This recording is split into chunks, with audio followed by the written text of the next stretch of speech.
Welcome to our final Mind Myself health discussion or mindful health discussion for 2024. This is our 16th event in 2 years. And so we're really thrilled to be here and to have our guests. And today our topic is purpose and intention. Staying true to you, deepening your purpose and intention, even during the holidays. And I love our tagline that my assistant Megan came up with: live deliberately, thrive authentically. I think that just embodies the spirit of what we're going to be talking about today. I'm Esther. I'm the founder and CEO of Mind Myself, and it's my pleasure to be welcoming you today and to share with our guests who we have, and a few housekeeping items before we get started in our fabulous discussion. The vision of Mind Myself is twofold. One is to cultivate unity in times of diversity. You may have noticed that there has been some diversity and separation in the last number of years. So we wish to cultivate unity. And the second is to help you feel seen and heard and supported in your health journey as you become your own best health advocate. Yeah, you become your own best health advocate. You know you better than anybody else. And so that's why it's so important to continue learning and growing and getting information, etc. So thank you to my team, thank you to my guests, and thank you for showing up today. Time is precious, and you've chosen to spend some of yours with us. We appreciate it. So in the chat, as we've said a couple of times, please put where you're from and any questions that come up for you or that you already know you want to know about purpose and intention, or something that you have specifically for a specific practitioner. You're welcome to do that. And I love to do a land acknowledgement too. I'm so grateful that I am privileged to work and live and play on the traditional land stewarded and shepherded by the Katzie, Coquitlam, Kwantlen, and Kakite First Nations. And they set the tone for where we are today. And unfortunately, many things have happened to make that tone different, but I want to put respect back into that. And I'm so grateful for being here. And we call it Surrey in Canada and British Columbia.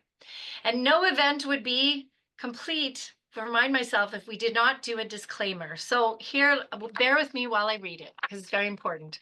All the information and advice from Mind Myself and the practitioners is for general educational purposes only and is not intended to be a substitute for professional medical advice, diagnosis, or treatment. The information here and on the Mind Myself website should not be used to self-diagnose or self-treat medical conditions. We always recommend that you consult with a doctor or other qualified healthcare practitioner for individualized medical advice on specific medical issues. The views and values of each practitioner do not necessarily reflect the views and values of Mind Myself. And you might find some disagreement here amongst our practitioners. You'll probably notice a lot of head nodding and agreement, but they might occasionally have different points of view. That's okay. We welcome different points of view. I'm going to have the practitioners introduce themselves in a moment, but I'd like to start with two short quotes. A life of purpose starts with clear intention, and that's from thepositivemom.com. And another one, time is not refundable. Use it with intention, and that's from a woman named Maddie Parkinson. So let's put our feet on the floor, if you can, and take 2 deep breaths together at your own pace. Just take a breath and hold it for a few seconds and release. And another breath.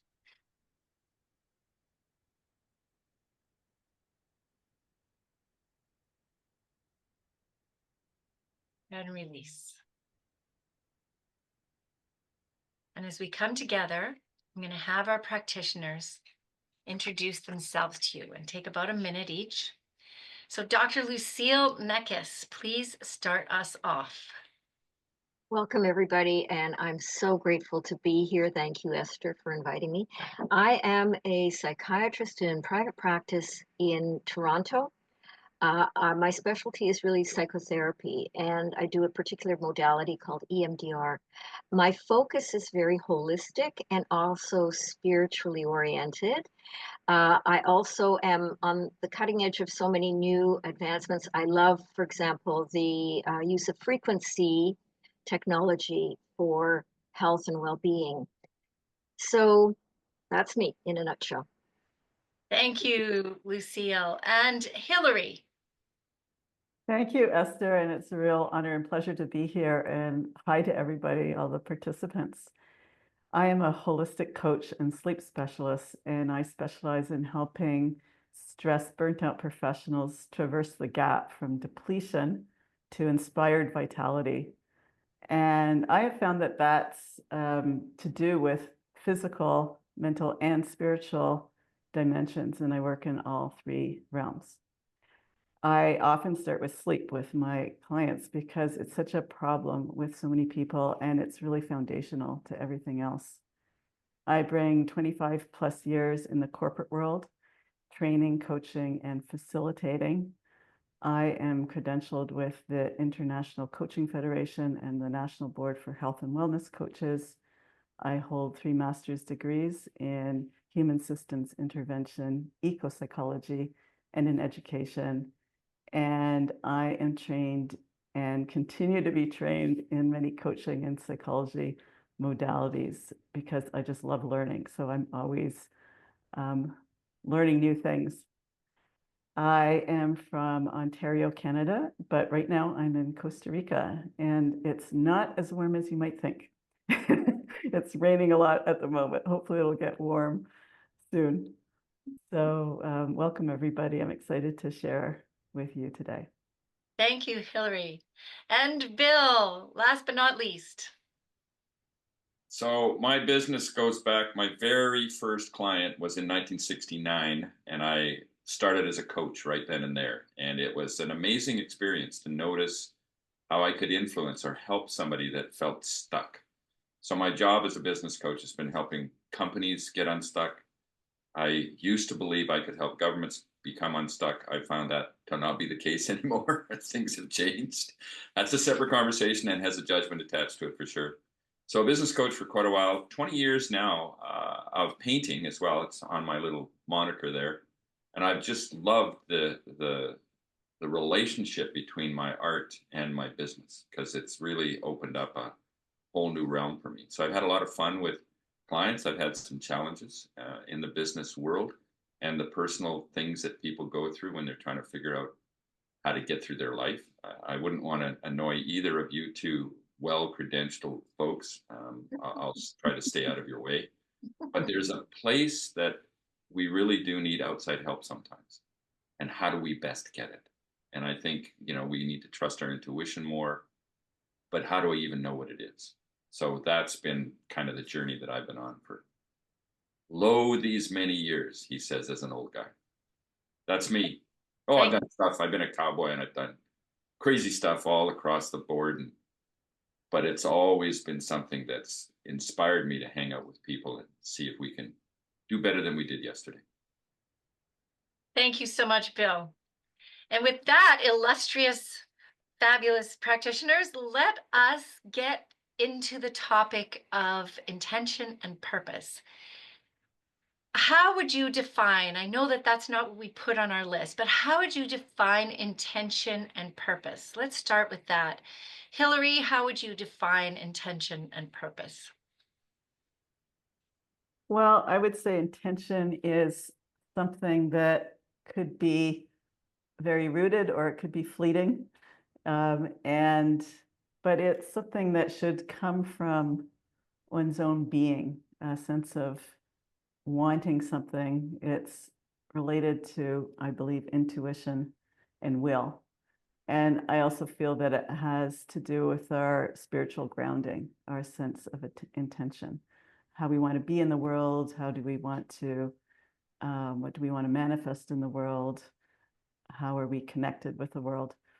And then purpose I would define as more focused, something that you might have thought about and reflected about and fine-tune over your lifetime.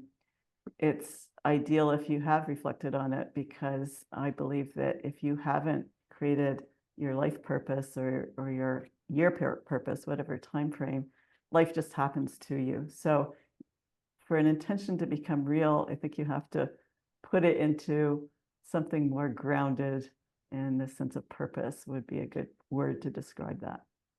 Thank you. Bill, how would you define it? There's two parts of it for me. I think the intention, and by the way, I'm a huge believer in this kind of stuff. My intention sheets, I write them every day.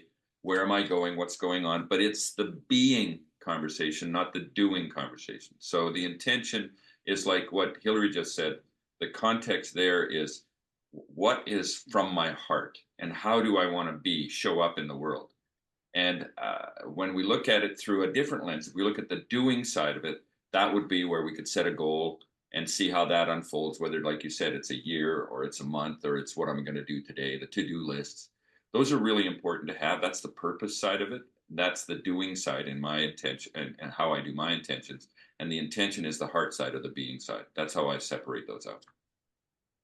Fantastic. Lucille, Well, I start always with purpose. I feel that's the highest level to begin with, because for me, purpose is at the highest level about what did you come to do here to help? What kind of help are you here to provide in this world? And so intention for me is kind of like the rocket fuel for how you enact your purpose, because you must have for me, focused awareness of your motivation. You find that motivation to keep on your purpose every day, if possible. So I always think about intention as purpose is the is the destination, and it's also the process, because we enact our purpose every single day if we desire to, but intention is what keeps us on track. It's the desire, it's the motivation to enact our purpose. fantastic. What a good foundation for the next part of our discussion. And let's begin with, so holiday time, whatever your traditions, whatever your ethnic and religious backgrounds, generally this time of year is often a time of celebration. But with that time of celebration can come expectations or distress or uh, all kinds of different emotions emerge. How do we find clarity amid the holiday hustle? We'll say, and still stay connected to your personal values, your purpose, and be intentional. Bill, why don't you start us off? Yeah, I think it's a big challenge because expectations go really high. So we're going to get the family together. I don't know about most of you. My daughter was one that said that she puts the fun in dysfunction. So there was this whole framework around our family. It was pretty dysfunctional. We all tried our best. There was no question. Lots of times we'd sit around, we'd be having what I call level one conversations that were kind of innocuous. Like, we haven't seen each other for a couple months. Come on, can we get down to the brass root? Really tough, because when you get into those hard conversations, especially when you have expectations that I believe when they're either undeclared or they're really not that healthy in terms of expectation. Well, mom will be better this time because she's always a cranky little old whatever, and she'll be really good this Christmas. Well, it's not going to happen. Mom's cranky, and she's going to get crankier if she has to cook the meal. So there's this whole event that happens around that. So I believe that expectations usually lead to future disappointments and resentments. So let's figure out a way to stop them now. And so sometimes, certainly looking at the holidays, and you and I both know this one, if I can reduce the obligatory stuff, just don't do anything that smells of obligation.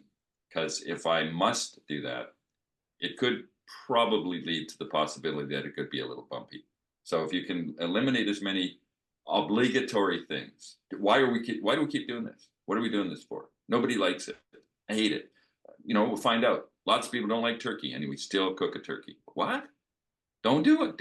Get something else. And tofurkeys Come on, nobody's going to make that a substitute. That doesn't work at all. I know the vegans, I've just pissed them all off, but that's my 2 cents on what to do around that. Thank you, Bill. Lucille. I think that it's important, although it's difficult, to maintain the awareness that we're all infinite beings, right? And that everywhere we go in this world, we can maintain that consciousness of being an infinite being, and often, at times like Christmas, etc. What is our essence? What is our purpose? And even if we can't enact our purpose directly at the family Christmas dinner, we can certainly bring an essence of ourselves that's at a high vibe, that can help to maybe lighten all the negativity, the expectations, the burdens, etc. And I think it requires a high degree of consciousness. Yeah. You sit down and you say to yourself, listen, I'm not going to go through another drama, family drama. I'm just not going to participate in the family dramas anymore. And I will determine how I conduct myself, and I will maybe maintain a heart connection with my family, my friends, and I will express from my heart as much as I can. So I would say it's a wonderful time, a really great opportunity. These dysfunctional get-togethers, it's a great opportunity. It challenges us to stay in our highest infinite self. Which and I don't mean by that we remain solemn and very, what stereotype of spiritual. I mean that we can have loads of fun. We can have comedy. We can play games. We can sing. We can dance. Whatever. But it's always about creating that high vibe. That high vibe. So it requires that you be very intentional. I like what Bill said about getting rid of obligations. Oh my goodness, that is such a key element, and another real opportunity for growth, because I think that a lot of the times we put obligations on ourselves, we put expectations on ourselves that are not necessary. Mhm. And we can just say, listen, I'm setting limits here. I'm setting limits on myself, right? Yeah. Absolutely.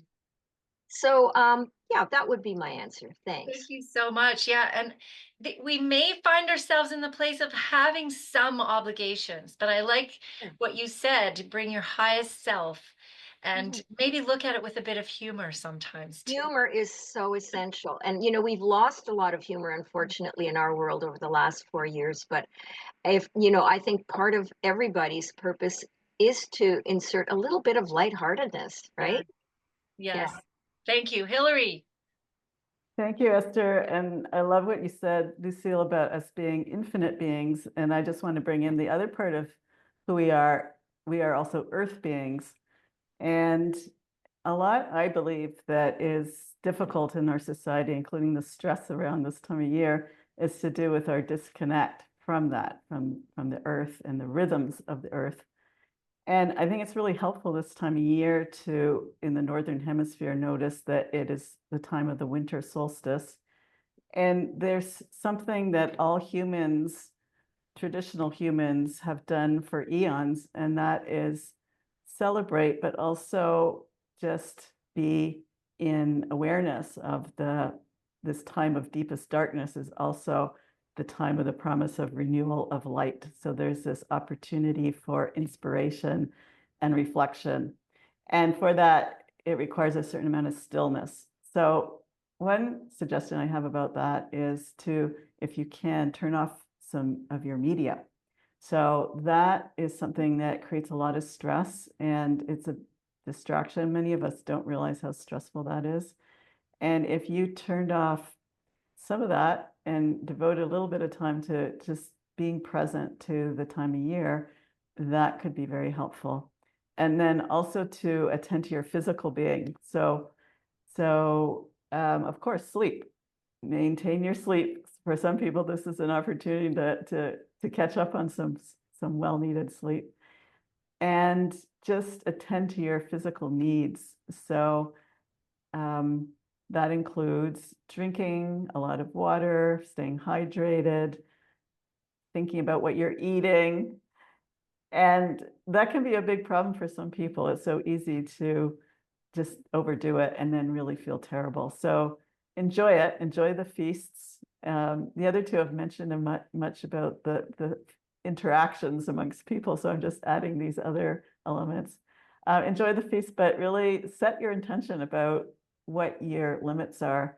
And if you feel that you might get tempted to eat something you don't want to, bring some kind of alternatives, or drink something you might not want to. Bring an alternative so you can still enjoy and feel great. So we're grounded in our physical being that's grounded to the earth, and be aware of that. Thank you. Our next, go ahead, Bill. If I could just jump in, I think it's really important also, because other people have expectations of us, we have expectations of what's going to happen. We're together.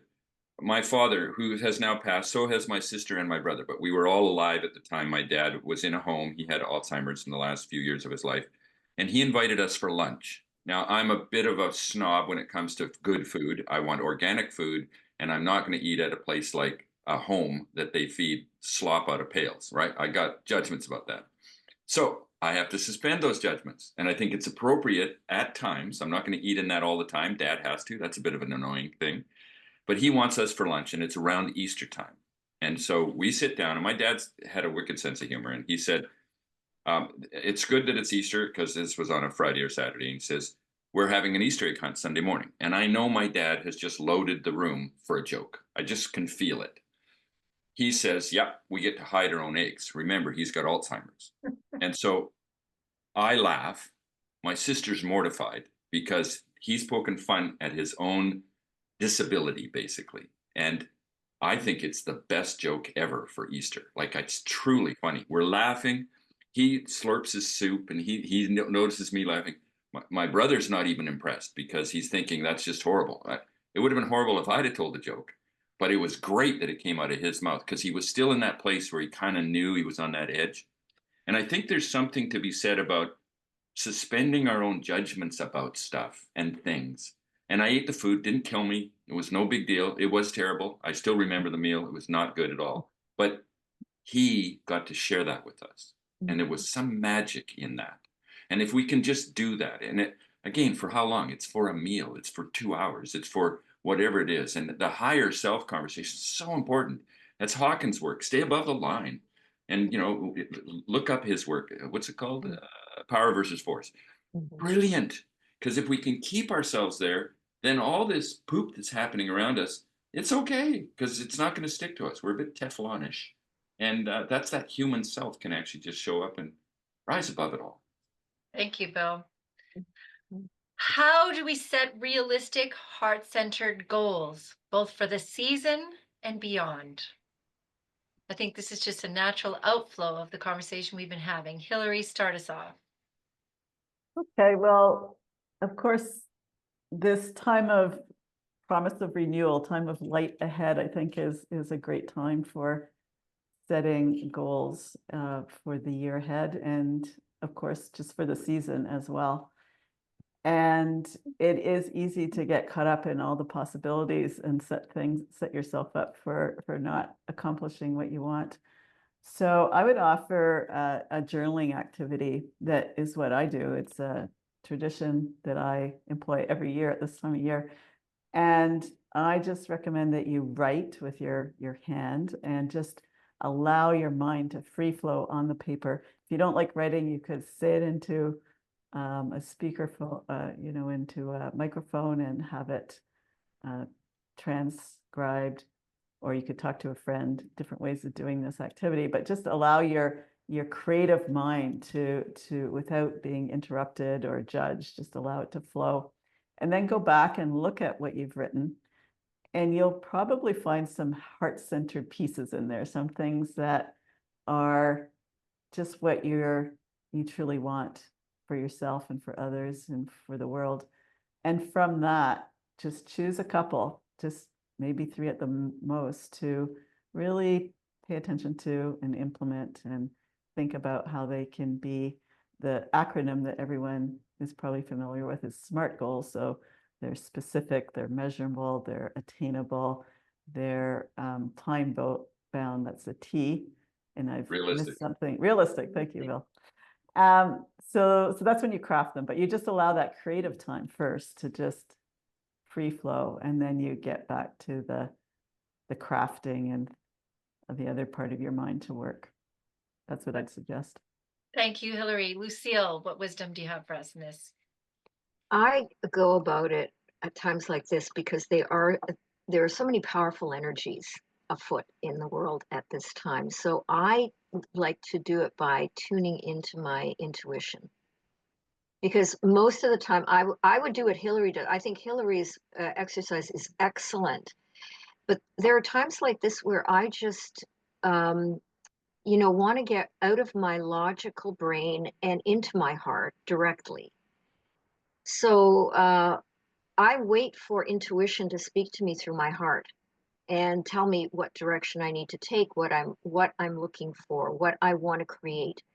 And so, as an example, years ago, I had been, I'd gone to all the traditional Christmases with my family and all of that. And then my parents passed, and then I went to everybody else's family's Christmas. And I'm very grateful that I got all those invitations and we had lots of fun. But there was a Christmas years ago when I realized my intuition was telling me, stay at home alone. Spend that day alone at home. And I thought, at the time, I thought, oh, okay, what would that be like? I wasn't afraid, actually. I thought, that is actually brilliant intuition because what I had been missing in all the other family Christmases was that deep sense of the sacredness of that day. It was just not quite there. And I thought, okay, if I spend the entire day allowing myself the indulgence of doing nothing except tuning into those beautiful energies, what would happen? So I did. And I had the most extraordinary sense of a loving presence infiltrating my entire being. It was, it was just divine. And it lasted most of the day. Whether I was out walking my dog or sitting at home eating bonbons, it was amazing. And I've kept up that tradition every single year. And I have never ever regretted it at all. There's always some amazing thing that happens. Again, because I have the intention to tune in, right? Tune into that sacred energy. Now, I'm not advocating that tradition for everybody by no means at all. But one thing I would say is we don't spend enough time in quiet reflection, just conversing with our own hearts Mm-hmm. to find out really what we want to do. Because when we do find what we really want to do and we're able to manifest that, we bring so much more into the world, so much more of value. Whether we're with our huge family or we're all alone. If we tune into what fuels us spiritually, we just bring so much into the world. So anyway, that's my potted response. Thank you, Lucille. Bill, setting realistic, heart-centered goals. Yeah, I think there is a lot of challenge in this because what's happened in our world, I'm in the midst, and there's a few of the authors here. Is Virginia here as well? Think so. So Virginia, Rusty, and Esther and I are writing a book, and it's a book called The Dark Side of Enlightenment. And the intention of the book is to unveil what's happened in our lives in all this success pursuit and what that actually looks like. I'm not going to give you a highlight of the book, but the key there is intuition. Every child has intuition. They're born with it. I think even if you believe in past lives, I think it's come with them. And it gets squelched. It gets dismissed. It gets, in many ways, disappointed, and the children go underground. And our job is to get that back. We don't have to find intuition. It's already there. We just have to rediscover it. And when we do that, when we do the writing that Hillary's talking about, and when we go and be quiet with ourselves, I've worked with clients that could not stand to be quiet, go into their room, close the door, and don't have music on. Can't imagine doing that. And they've got a litany of great songs that are wonderful for them, but their mind isn't being quieted. And our intuition, and here's the coolest part about this, it makes you uncomfortable. Your ego keeps you still and quiet. And if you're uncomfortable, you're probably on the right path. Well, that goes completely against success. Here's how you do this. Here's what it looks like. Go and take this guy's course, do this guru stuff. All of that is magnificent. There's some really amazing things out there. But which one is teaching us on how to be in touch with our intuition? And those two examples, be still and know that I am God. You can get into the whole conversation about, let's not get into the spiritual stuff, but we are spiritual beings on a human journey. Like, let's be clear. And so if that's the case, I'm not talking about religious, because, I gave up my Christian faith. I call myself a recovering Christian, because the context is I want the faith. I want that spirituality, so important, but it gets lost if I'm not writing or if I'm not being quiet sometimes. And Christmas time, hard to be quiet when you're at a family gathering. So you might need to do that a bit, like Lucille said, and that's maybe you do that a day or two before to get yourself grounded, get yourself above the line, so that when you do go to this chaos, it doesn't stick to you, and you can still be present and have some fun. Because most family gatherings are pretty fun, but after a while, you kind of go, oh, well, I don't want to hang out with friends like that. And if they weren't family, I wouldn't go there. Oh, isn't that an interesting conversation? So those kinds of things, when we can figure out, and it is no small task. This is not, none of us are going to recommend, oh, you go do this and it's perfect. But just what if you did that? What if you tried just being still and quiet? What if that's what you did? Don't do it for a long time, maybe 2 minutes. And set a timer, because you don't want to do it too long. You might get wrecked. You never know. Thank you. Another important part of this whole discussion is loving ourselves or cultivating self-compassion. What are some strategies for that, Lucille? I know you've already talked about some, but start us off with that. I have a lot of clients who hate themselves, which is very unfortunate. And for a long time, I also could identify with that because I was raised to see my flaws all the time. I was raised to always feel like I was inferior. And so I get that it's so deeply imprinted in people, a lot of people. And it does prevent us from going into our intuition because we don't value our intuition, right? What I have done with people, and I've done it with myself as well, is I've asked them to try to either come up with or find a photograph of themselves as a very young child. Or if they don't have one or don't have access to the photographs, imagine what they were like as a child. And to really be with that part of yourself that's still inside of us all, that we still carry in our unconscious, at the very least, our younger parts. And sometimes it's very hard to look at that child, to imagine talking or playing with that child and feel loathing for that child. And so I use that quite a lot in my work, and it really helps tremendously. It's amazing how people start developing, a nurturing, loving feeling toward that younger part of them. And that seems to be the beginning for them to start generalizing that to themselves as an adult, to everything they do, to developing more self-esteem and self-respect. And I have clients, very high functioning clients who will walk around with their stuffed teddies, their stuffed toys, to find the soothing and comfort and to link with themselves at the younger age, so that they directly feel that essence, that beautiful essence of themselves. So, uh, that is one way I think to develop, to nurture that self-care, that self-compassion. Thank you. That's such a great suggestion, Lucille. And before we go to Hillary, I think the more we love ourselves, the more clear we're going to be on our purpose and the more able we're going to be intentional around it. Absolutely.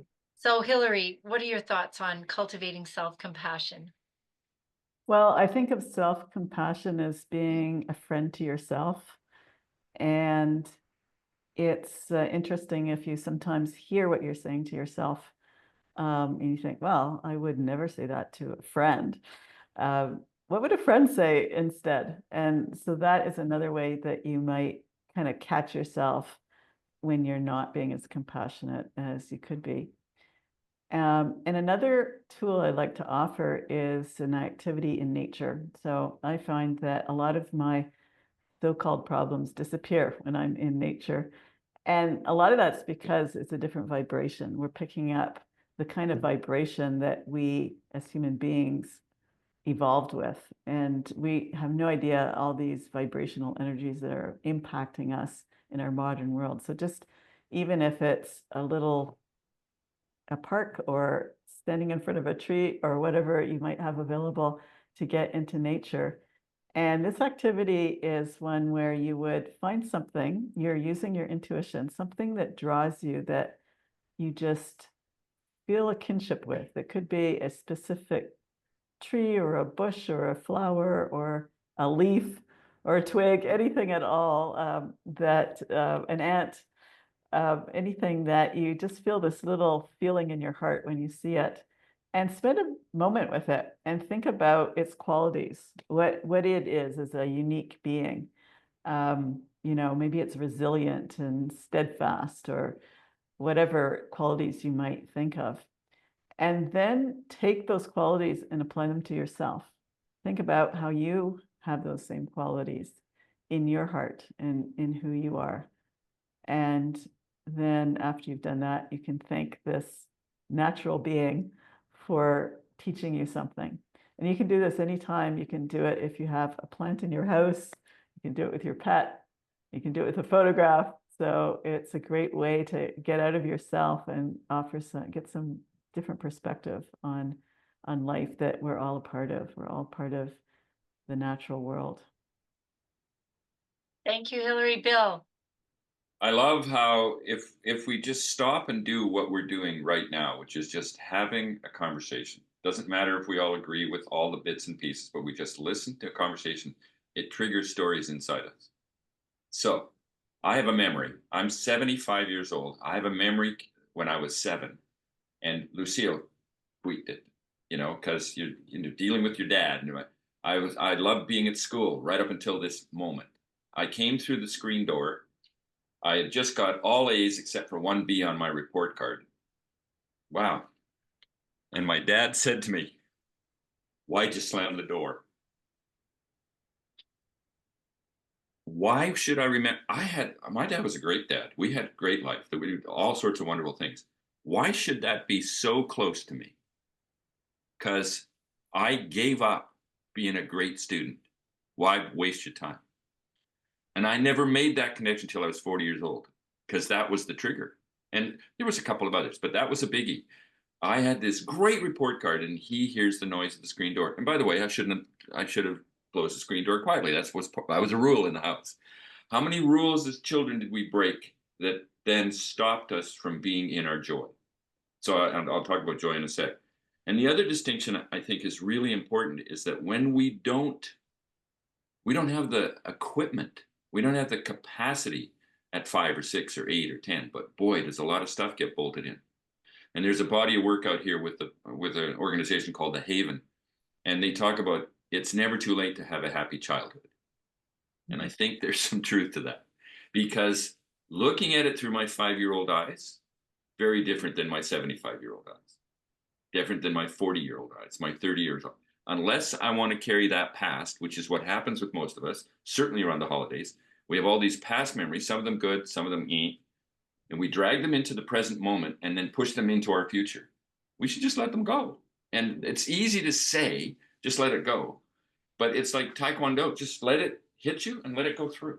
Just let it go through. It doesn't have to stick. Brendan Bay's work talks about this, the journey, how to let those emotions just come in and then let them go. And that's part of what I think when we're looking at dealing with the energy that can show up in a holiday time, lots of people.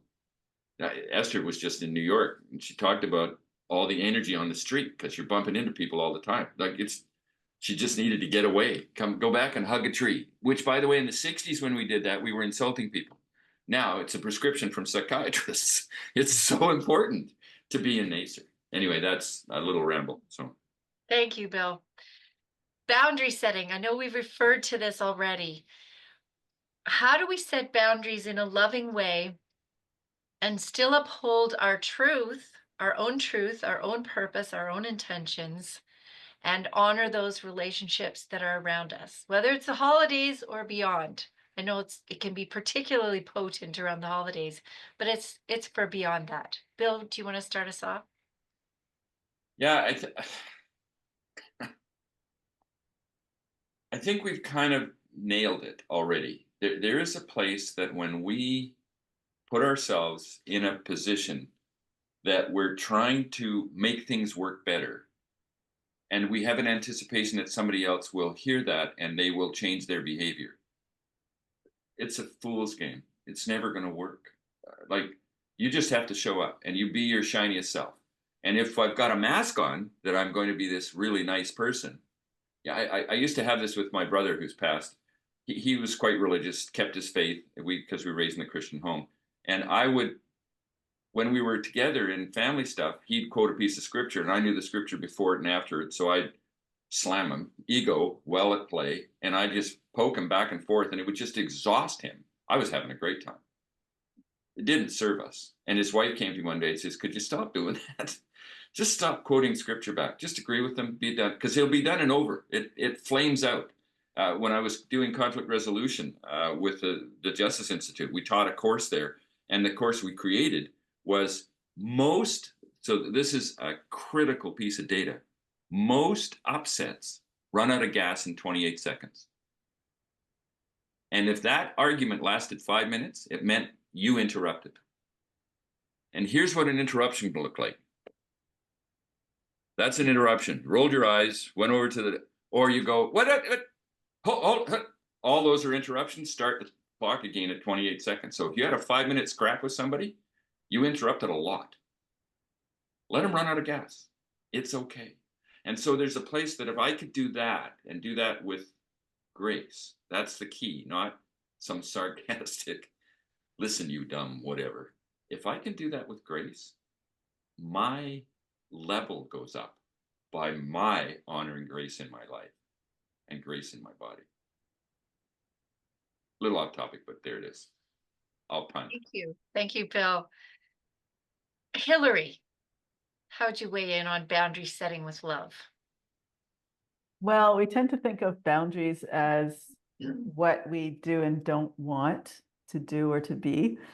And Bill, you painted a great picture of what that can look like.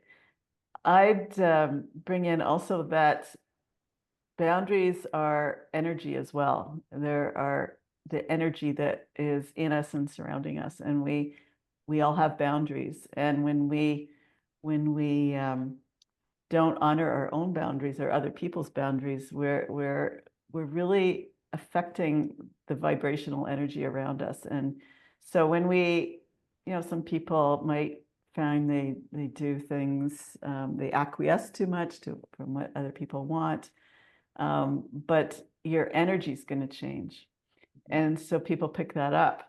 And so whether it's consciously or subconsciously, people can feel we're attuned to everybody's energy around us.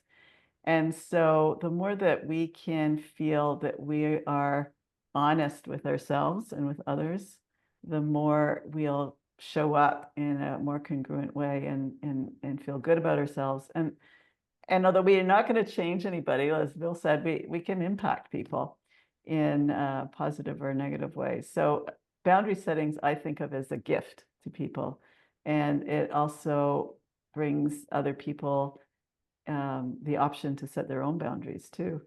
And the other piece of this is we're kind of alluding to those family dynamics. So that's the problematic part, I think, of this time of year. And we can't kind of tend to become our younger self because we're surrounded by all these people we grew up with. And the more that we can just attend to energetically where we are energetically before any reaction happens or behavior or thought, just be present in our energy and notice, oh, that's my 14-year-old self thinking here or whatever.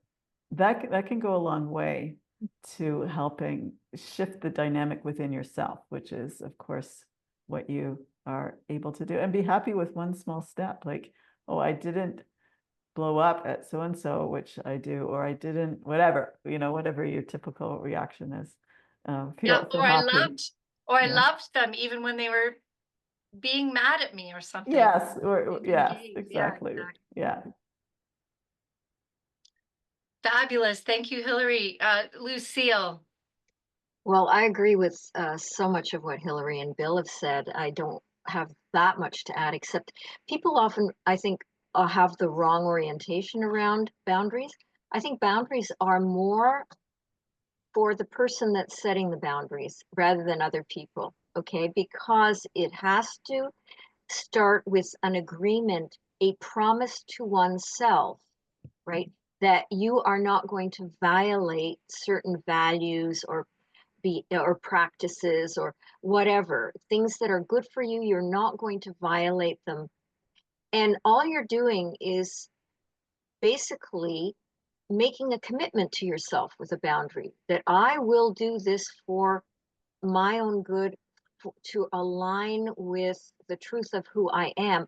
And then you're just expressing that to other people. And as you know, Bill and Hillary have said, it's not about changing other people's behavior. It's just about being consistent in your own behavior, no matter what they do, right? And absolutely true that that can be very refreshing to other people who are having trouble with their own boundaries, and it inspires them to create boundaries that are right for them. And the way to do it lovingly, I think, and you can't always do this. It's a little bit challenging. Is the more you know about the people you're expressing your boundaries to, the more loving you can be. Like, for example, if you know that your brother suffered a lot of abuse as a child, he was picked on, he was the scapegoat of the family, and he has a tendency to keep to being very needy with you, is always stuck to you at all the family gatherings, always trying to, extract attention from you all the time, then you can be very loving knowing that that's his little wounded boy. That's his little boy coming out.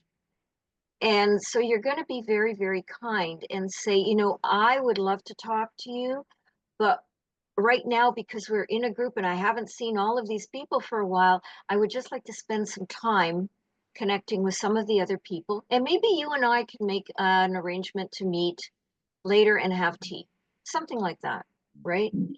Um, but it does require that you either know the person very well, so you know how to deal with them gently and compassionately, or if you don't know them, you just try to be as kind as possible, and you try to make some kind of bridge with them about how, perhaps you setting boundaries is going to be good for them too. It's a creative thing to do, but people can do it. Absolutely. Go You ahead, know, Bill. I have a perfect example. This just happened a couple of weeks ago. Esther and I were chatting about how, that's most of you know that I sleep with her, right? Just kind of get that figured out. Yes, Bill is my We life We're partner. in a relationship, yes. Good friends. And the context there was I really have been disturbed by one of the obligations that happen in my side of the family. And I've been wanting to talk to my son about it. And I noticed it was like I was really wrestling with it.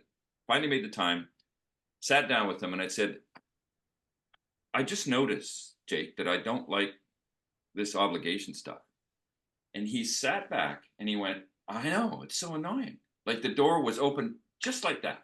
And I said, well, here's the one that I'd like to look at. And on the 24th, he usually has misfits, miscreants, and ne'er-do-wells come over to his place and he puts a thing together. It's always kind of lovely and there's a bit of chat and we do the silly Santa gift exchange. So it's lovely and I hate it. Like, come on, really? I want personal time with him because I have a great relationship with him. We catch up. We might not talk for a month, but it's like we talked yesterday. So I know I can't get that with his wife, but the four of us, let's just go for lunch. Let's go for dinner. That's what I prefer. That would be cool. He's all over it. Tears and says, thank you. That opens the door. I hate all this stuff. I'm going to stop doing some. It's going to probably upset Becky, but the bottom line is we're going to stop doing all this obligation stuff. That's how easy that was. And there's a place. That's not me demanding something. Somebody said in the thing, it's or in the chat. It's not about demanding something or it's saying that I'm trying to win something. I don't. I just don't want to do that anymore because it feels obligatory. And I'm happy to show up to obligation stuff every once in a while. You have to do that, but I want to do it with an open heart. And so there's a place. It's really tough. Anyway, Thank you. That's a great example. And speaking of taking care of ourselves, let's stretch for a moment. We've been sitting for almost an hour or more than an hour, some of us. So stretch, do something, take a sip of water. Hydration is so important. Take a sip if you've got something nearby. And if you're watching the recording, you can do this too. You don't have to be with us physically present. You can do it. I wanted to do this before. And I want to talk a little bit about our unique gifts. We've been talking a lot about the holidays but purpose and intention. How about our unique gifts? Understanding them, rediscovering and celebrating the qualities that make you feel so alive or most alive. Lucille, would you kick us off into that discussion about finding our gifts and celebrating them? Yes, well, sorry. What I have found is that a lot of people don't really recognize their own gifts, right?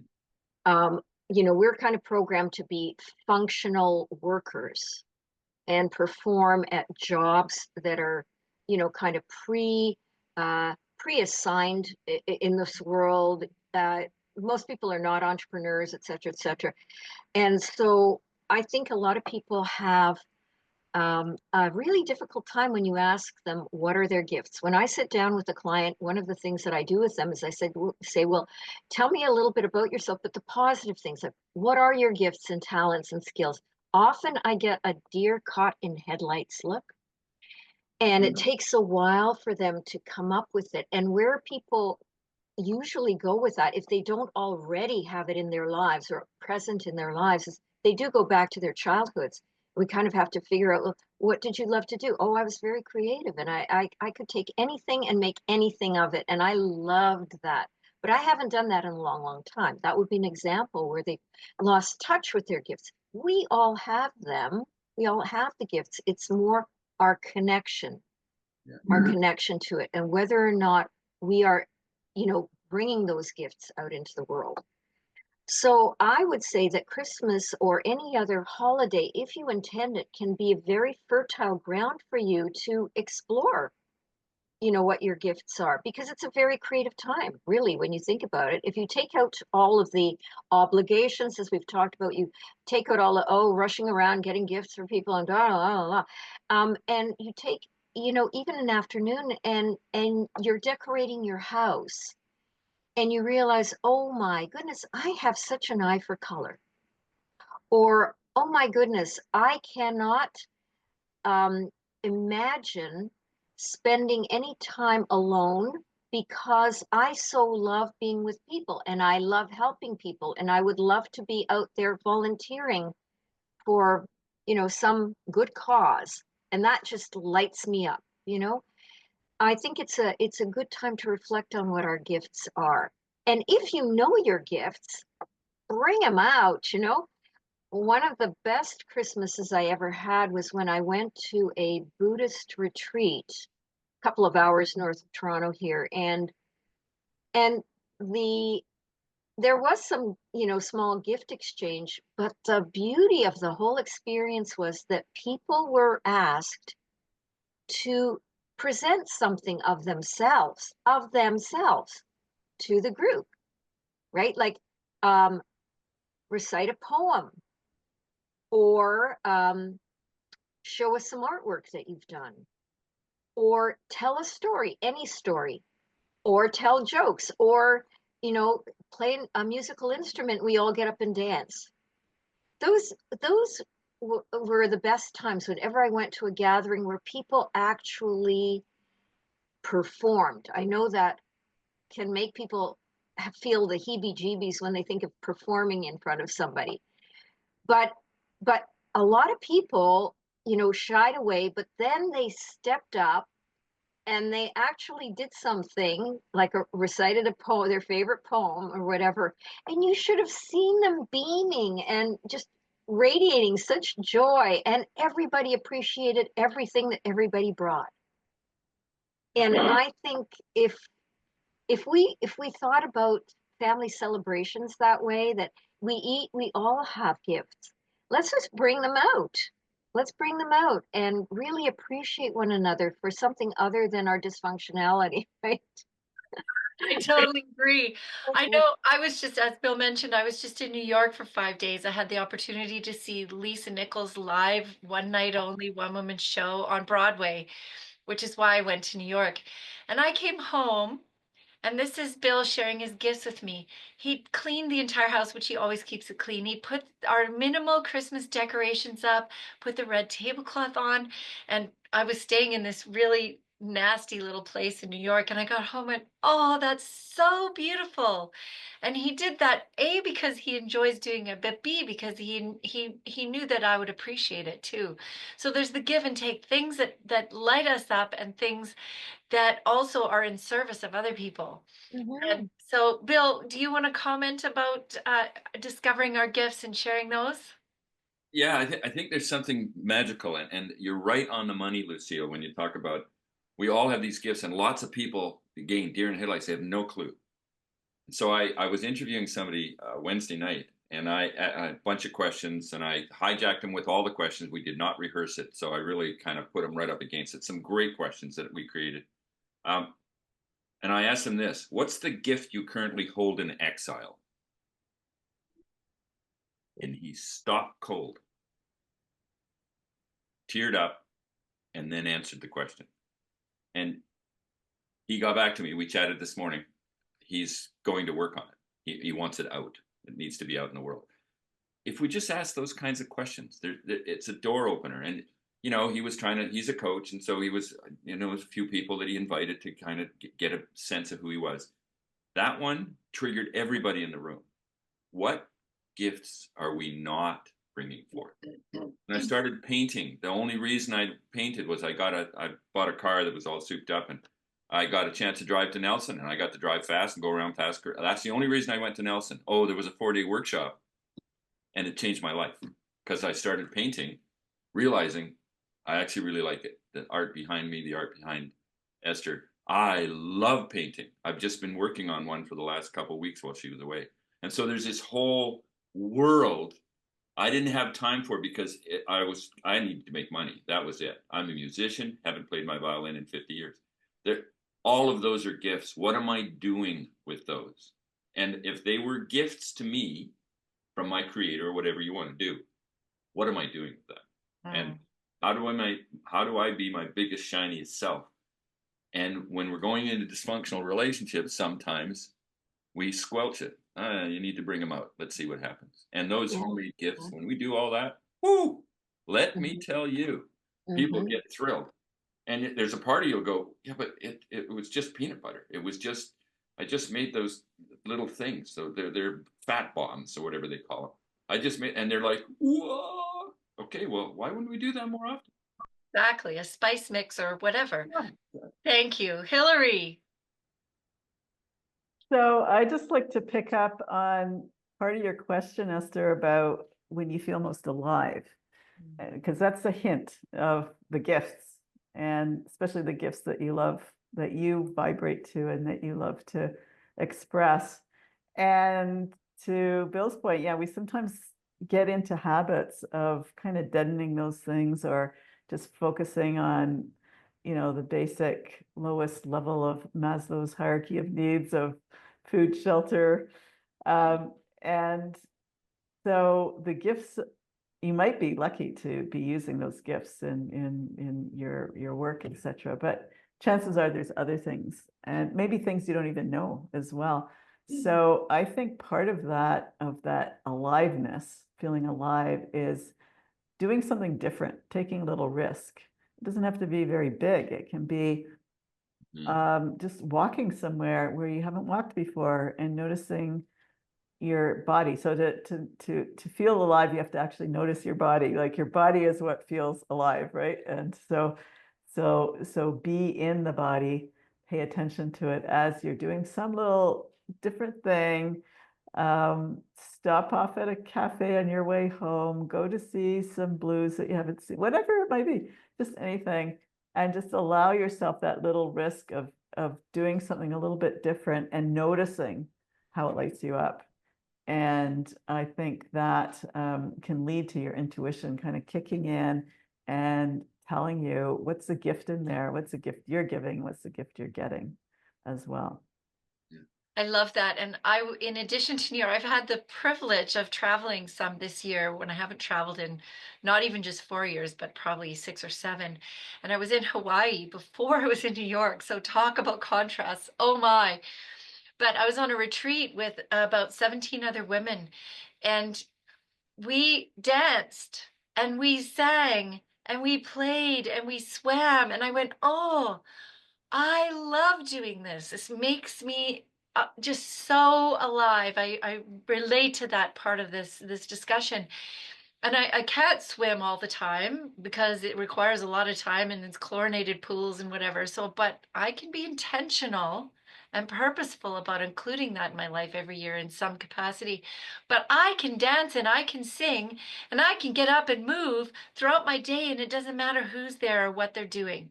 If it lights me up, I can do that. And so that's one of my intentions from now and onward, to be doing that more throughout the days of my life. Whatever I'm doing is take some time, because things have been way too serious. And on that note, I'm going to take a brief moment to share my screen with you. I've got 4 slides.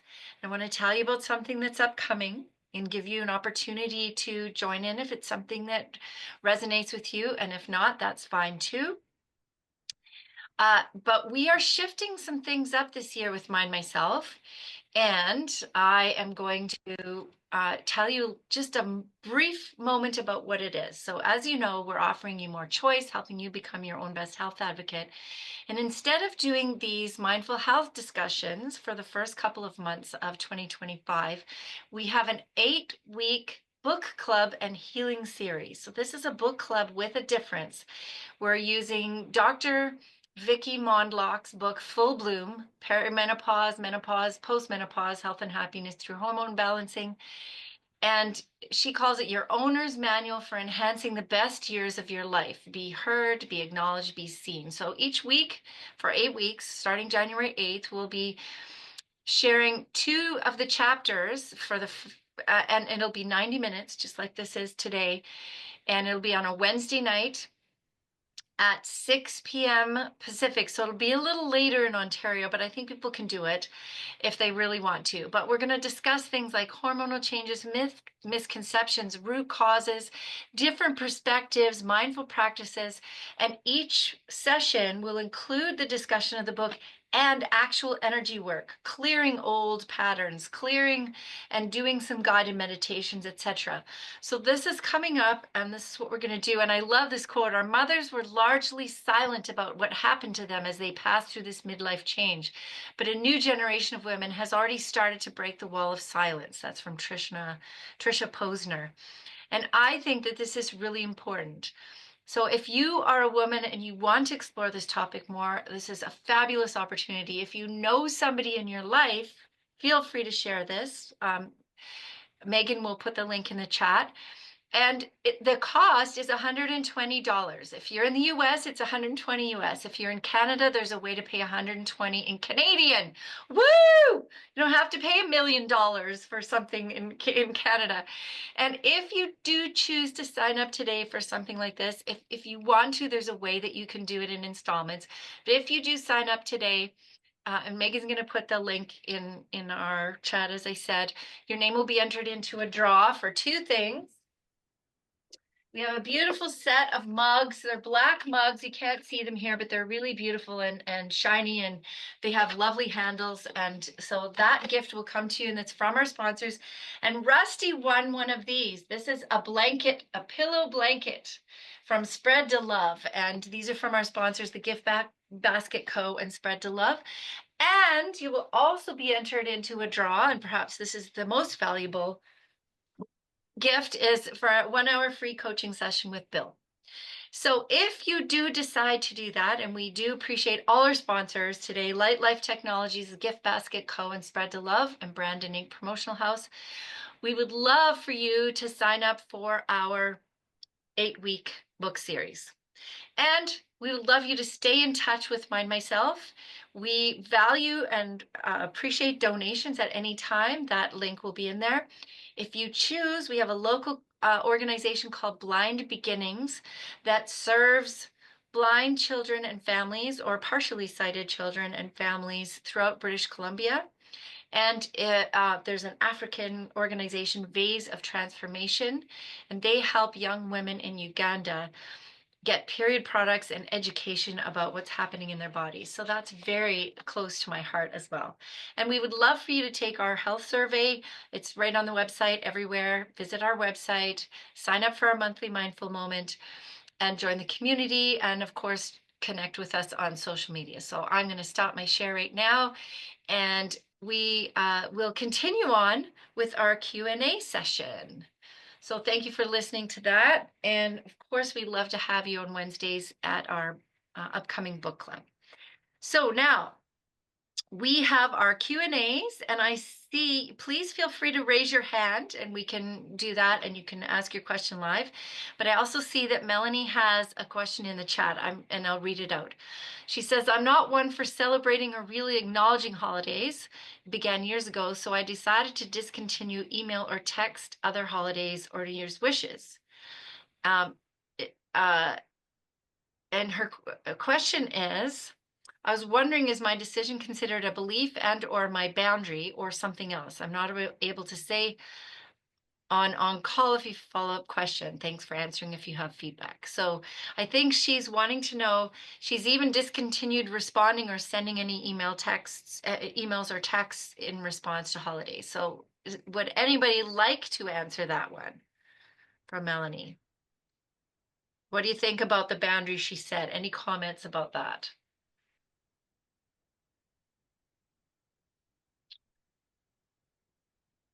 Well, I I think think that, sorry, yeah, go ahead. Yeah. Go ahead, Hillary. Oh, it just strikes me that she's asking, is this a belief or a boundary? To me, it's both. Like, it's a boundary that comes from a belief. And you know, it's a choice, you know, that she doesn't want to sell.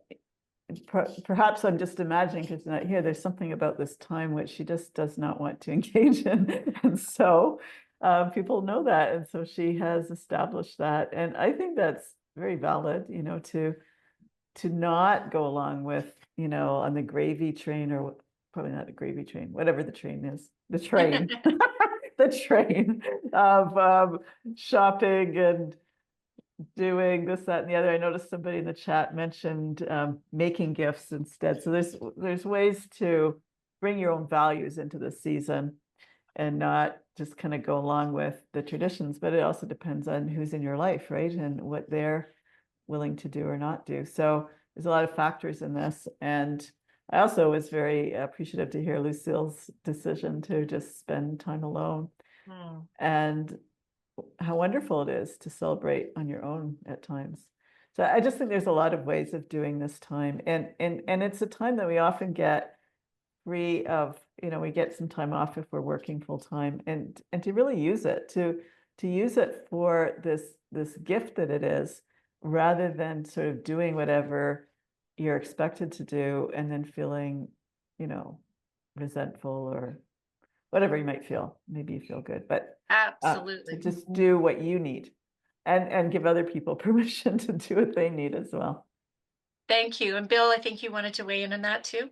There's a couple things about it, and I agree, Hillary. I think there's boundaries and beliefs, but beliefs are all from judgments, and we need to remember this. We don't get our beliefs bestowed upon us by our parents. We hear what they have to say. We can bring those on, but we bring them through a judgment lens. My dad said this was it. Dad was a preacher, so therefore, whatever he said was true. Well, it's a judgment. But I took his belief on about Jesus Christ and going forth and doing all that stuff. I just need to look at my beliefs and see if they still fit. That's all. I mean, they might. I still believe in God. I just can't say that I can get into the religiosity of it all because it just seems a little rule bound. And I don't get a sense that my Christian faith or the whole principle of Christmas or holidays should be based on the fact that I've got some old beliefs I'm dragging behind me. Maybe I should just look at some of those beliefs. And I think it's totally fine to have boundaries. It's no different than the conversation I had with my son. It opened up a whole new way that we're going to hang out. And I'm not sure how that's going to unfold. He's pretty busy. He's got offices all over the world. So he's going to be away a lot. So we might not get a chance to get together. That's okay. Because I need to suspend some of my beliefs because sometimes they're not true. And we draw them out of really bizarre kinds of ways. Love is blind. God is love. Oh, God is blind. You can draw that conclusion because those are valid, but it's not true. And how many of my beliefs are really true? The guy that cuts me off in traffic, what an idiot. What's with him? You know, it's only 17 feet. I can go through all that or just go, please, you need it more than I do right now. Come in. We don't even know how to zipper. And we make judgments about the people that are trying to get in line. So I think there's a place that our beliefs can really get in the way of understanding what's going on. And wounds last, even though we've got good mechanisms to heal them and all the people out there that can give us a hand with that, those wounds, they last a long time, sometimes our whole lifetime. And our job becomes not getting rid of the wound, figuring out the best way to handle it and be with it. Thank That's you. my 2 cents. We have another question in the chat, and I think this is also one. It's a big one. Megan says, from us Americans at holiday gatherings, managing political talk, communication, how can we politely shut down the conversation or steer it elsewhere? I just know that I think the US is a metaphor for the world, but it is a country divided. And the world is so divided. And I think there's been some intention around that. That's just my opinion. You don't have to agree with me. And so, how do we communicate with ease and grace when we have an opinion and someone else has a very divergent opinion than us? Lucille, I saw you nodding. Do you have some wisdom to share? Yeah. Hillary spoke about it eloquently earlier, which is we all put out an energy. And so what we say can be important, but also the energy we put out can be very important. And it can steer even a group of people in a different direction, right? So, for example, even just sitting there while someone is spouting off on their political opinions, even just sitting there and just radiating love out into the group. That's it. Not getting engaged one way or another, just beaming, enjoying your heart connection with yourself can start dissipating things. Even if you're in a crowd and other people want to get engaged. Now, it doesn't work all the time, but I would suggest that that is one way that's very nonviolent, to not add fuel to the fire. In fact, hopefully start getting people engaged on something much more constructive to discuss, right? And if you are confronted directly, like, irritating Uncle Bill, sorry, Bill, points to you directly and says, "So, what is your opinion? Are you a liberal or are you a Republican? Like, and you can say, do you know? I realize that that's a very important issue for you, Uncle Bill, but for me, I'm just here to be among people that I love or care for, and for us to all have a wonderful time if possible. So I'm just not into it. There are so many creative ways that you can actually say something, but I think the saying and the frequency or the energy that you put out are extremely important, both very important. I totally agree. And I'm going to move to Bill in a second because I know you have something you want to say about this. Test the waters. If somebody is actually open to having a discussion with different points of view, awesome, I say, go for it. We've become afraid to have divergent opinions because we become attached to, you have to believe the same thing as me. Well, what if we could have a really rousing discussion and part at the end and go, no, I still hold my position and you hold yours. Okay, I love you. And go from there.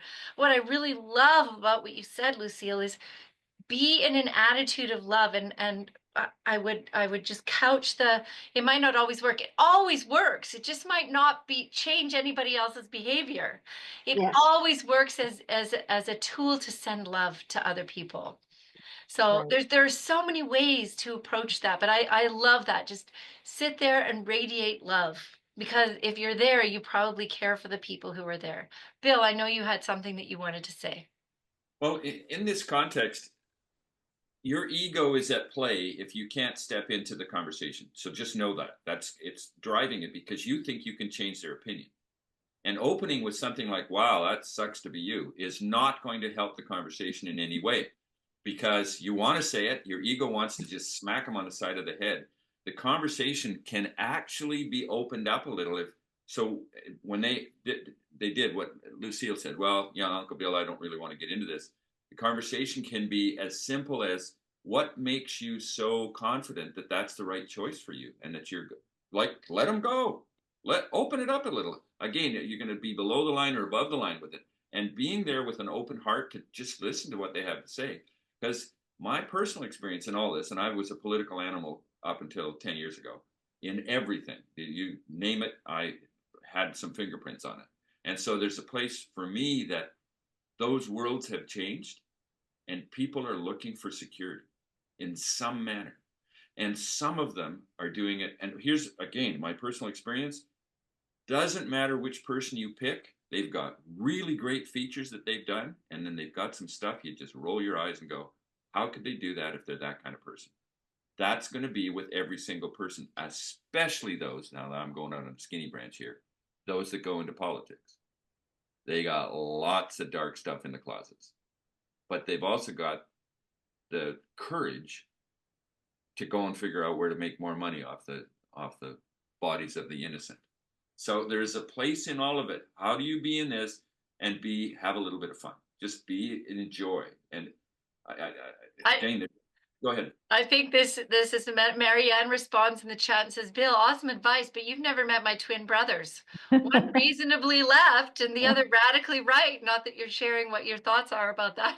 With them, I sometimes just have to leave the house and go for a nature walk. And Yes, sometimes perfect. that's what you have to do. Yeah, yeah. Hillary, do you have any comments on this? Well, it's a great discussion, and I really am enjoying it. So it's, first of all, I don't think we can really shut down anything. That'll create its own energy that won't go anywhere. But I think, just to remember, we really all want the same things in life. We want to have a good life, and we want to feel, secure, as Bill said. And so we can get caught up in the clouds of opinions about what you would make that good life. But just to remember, we really want the same things. And that's the heart place. And then there's a kind of martial art of conversation. And I think it was Bill who said, just ask, for, yeah, tell me more. It's like you don't, in martial arts, so you use that person's energy to keep it going. So don't sort of, it'll get difficult when you try to stop it. So, tell me more, listen. That sort of thing is probably more like, or go for a walk in nature, whatever, but paying attention to what your needs are and noticing the energy, does something trigger you? What does that say about me? It's all about, what is happening to me rather than what's happening, what that other person is. So it's separating out my own feelings and my judgments, and to always remember we all want the same thing at heart. And I know, Bill, you have something else you want to say. And I think one of the key strategies is to ask questions and listen. Yes. It's true in any conversation. If you ask a question and then you listen, and sometimes they don't want to hear your perspective. Sometimes Yes. they do, but sometimes they don't. And so if they feel heard, if that other person feels heard, then that's a way of loving them too. So if that's possible, that's another strategy. Bill. I was speaking in a conference years ago. It's probably 5,000 people in the room, and there was this one guy got up and grabbed the microphone because there was a microphone for people asking questions, and he just attacked me. It was probably one of the best attacks I'd ever felt, heard, seen, or been exposed to. He was truly awesome, and I was, again, deer in headlights. Not very often that's happened in my life. I can probably count twice on one hand. And I was at the podium, and I just did this. I'm at the podium with him, and I went, I walked away from the podium. Well, it broke the energy up in the place because it was a personal attack. And I didn't want to deal with the personal attack. And frankly, if I took this guy on, he was probably going to win because he had some people in the room that liked him and most didn't. But he had a contingent. It broke the contingent thing up. And I came back and I said, actually, that felt a bit attacking. So here's what I'd like to do. Why don't you and I get together after we're done here? Because frankly, that would be a better conversation. You and I can do it together. You good for that? And he said, fuck you, and left. I didn't even have to deal with it. So there's a place, and again, I'm not recommending you do that. I have thick skin. I'll try to make people laugh about all sorts of stuff. Doesn't matter what happens. But if you can be your authentic self in that process and not, Wayne Dyer's conversation is brilliant here. Do not be attached to the outcome. You're not going to change the dialogue. You're not going to change people's opinions. Just know that. So how do I be in that with grace? And no small task, especially with two brothers that are on opposite ends of the place, and they love to bait the people in the room because that's part of their game. Don't take the bait.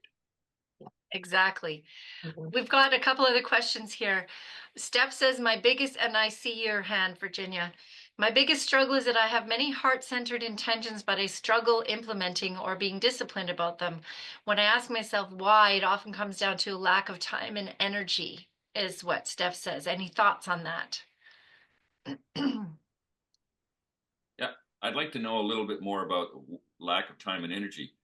We all have discipline. Some of us are more disciplined than others, for sure. And if we can get out of the past and out of the future, not worry about those two things and just stay present in the present moment. Do I have time to share this piece of data? Do I have time to engage in the conversation? And lots of times we don't have the time. I'm going to give you some bad news. And I've got 5 minutes before I have to leave for a meeting. Okay, that's not a good time. You do have to pick good times. And it takes discipline to do that, especially if the possibility is inside you that you'd like to whack their pee-pee. Because I tell you, that's in every one of our bodies, and we do. Put it technically. Yeah, no. But so that context is there. We don't want to punch anybody sometimes. We'd just like to give them a little slap or a shake. And it's like, you know what? If you're feeling that, better not to speak. And I Silence, think, silence yeah, is and brilliant. along with that, I think it's important to unhook from the emotion of the moment if you can. Become aware of what you're feeling and unhook from the emotion if it's at all possible. Yep. because then you get to choose your response rather than react. And I know, and that takes practice. It's not an overnight thing, but it does take practice. Virginia, I'd love to have you come off mute and ask your question. Whoops. Oh, whoa. Just a minute. From speaking on high. Okay, it's because they have two. Yes. Yeah, so sorry. There you go. Okay, now, yes, I Yep. wanted to comment on when there's difficult conversations that are brought up. Because what I like to think of it as is if I handed you a cup of poison and I said, would you hold this? And I told you it was poison. Have I asked you to drink it? Not. So if somebody brings up a difficult conversation, all I have to do is hold it. Mhm. And in their traveling through their own brain synapses, what they're thinking, where they got all that thinking from, they're going to come to some new places of their own, especially if I have the opportunity, since I'm response able, I can ask a question or two about the way they're thinking and, you know, that thought, and they get to follow it. And eventually they might actually come to a whole new place. And I have the opportunity to be a part of that. But otherwise, I just get to hold what they're saying and they feel heard and they go away feeling good. And so do I. I don't have to absorb what they're saying. So I that's like how I that. look at it. Thank you so much, Virginia. I love that.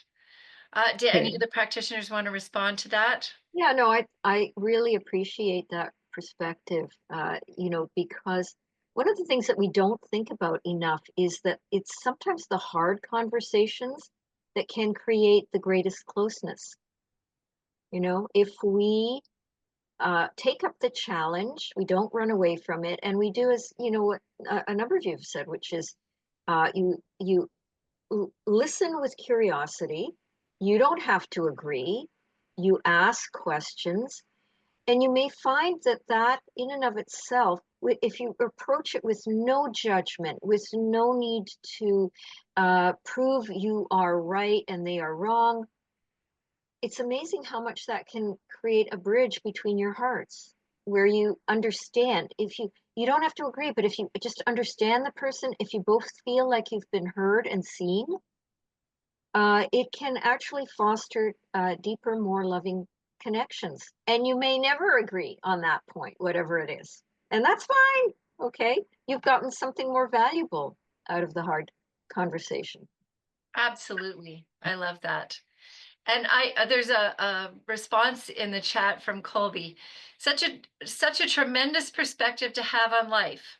Laugh your ass off as if it's the most hilarious comedy movie ever written. And he says in brackets, which it is most likely, in all probability, it actually is. So if we take ourselves a little less seriously sometimes too, that can make all the difference. I know I have tended to be serious and it's all important and we have to resolve and come to solutions. Well, maybe we don't. I love it. Maybe we just hold it and send love. Hillary, do you have any thoughts around that? Oh, I just love that perspective that, just see it as a comedy and it just immediately shifts your perspective. And you realize we're in a play, right? We're in theater all the time. And immediately you can just let go of the gravity of things. And perhaps that is the most wise thing, about this topic is, just see the humor in life and in the holidays and everything. And it can really change our attitude, our fixed attitude to things, because that's where we struggle. Thank you so much. I'd love to, we're almost at the end of our time here. Gratitude and grace. And I know we've been talking about this. Let's end off with a couple of comments about gratitude and grace, balancing gratitude with authenticity when things don't go as planned. Lucille. Gratitude is ultimately, I think, about total appreciation of how you are supported in this world, right? And we cannot effect the best life possible without all the support we're getting, either from the people that surround us or the cosmic forces of love. Um, and I think that gratitude is therefore so, so, so essential because it acknowledges and appreciates what we already have, and it raises our vibe so that we are a match for that and even better, right? So I think that appreciation, gratitude it's kind of like an essential nutrient or another form of jet fuel for our lives, right? Um, and the grace, I love that word. For me, grace really means to be humble in many ways, to be humble that we are very powerful beings, but we don't know everything, right? And we surrender again to the infinite wisdom that's everywhere, that is guiding us. You know, we have our purpose, whether we know it or not. Perhaps we're moving towards an awakening of it to our purpose, but we can be very conscious that each step that we take on that journey is supported. We're supported. And so we don't even know how we're going to get there, and that's fine. We don't have to get our knickers in a knot about how do we get there. We just follow the clues, follow our intuition, follow the guidance, and be humble, right? Thank you, Isabel. Mhm. That's great. Hillary. Well, those were great words of wisdom, Lucille, and it reminded me of something that someone said one time, and I've taken it to heart, and it's kind of how I try to reframe everything in my own life. Um, whether it seems good or bad at the moment, is what if everything that happened was always for your highest good? And so that just helps me to move through things. Something feels, you know, not enjoyable, not happy, but to just say, well, I don't know. I don't know the bigger perspective of all of this. And to feel just gratitude that I'm part of it all. I'm obviously not always in that state, but coming back to that all the time is very helpful, even when things are not, beautiful and ideal. Thank you. Bill. Yeah, I like that knickers in a knot conversation. I think we spend way too much time with that going on. I also think there's something amazing. We are powerful beings. Some of us know that well, and some of us have forgotten it because I think we came in knowing. And so there's a place where just reacquainting ourselves with that. But I think underneath all the stuff with regards to gratitude, and all my clients are given an assignment. They must write a gratitude list every morning and every night. Every morning when they wake up, every night when they go to bed. And it can't be the same gratitude. It has to be something different all the time. It transforms their lives, and they noticed it. And it happens very quickly, usually within a day or two. Even those that are depressed. It's very interesting. I think what's underneath both those things, gratitude and grace, is the principle of happiness and joy. And again, we can go through, I've gone through a whole ton of different scriptures. One of the, and sacred writings, they talk about the difference between joy and happiness. And I've been to lots of funerals. I've never seen any happiness, not much happiness at a funeral, but I've seen a lot of joy, even through the loss. And that's a huge distinction. And again, the scriptures talk about joy is mentioned 400 times. Happiness is mentioned 10. So there's a place in that. If I go for joy, if that becomes my driving force and my intention, my purpose, my mission, my vision, if joy is a part of that, my world has just transformed. And there will be times I'm not going to be very happy. And it's okay. So if I can get myself to that state, I can really put up with a lot more crap that's happening in the world. And there's lots of crap happening in the world. We've seen that. And it continues to this day.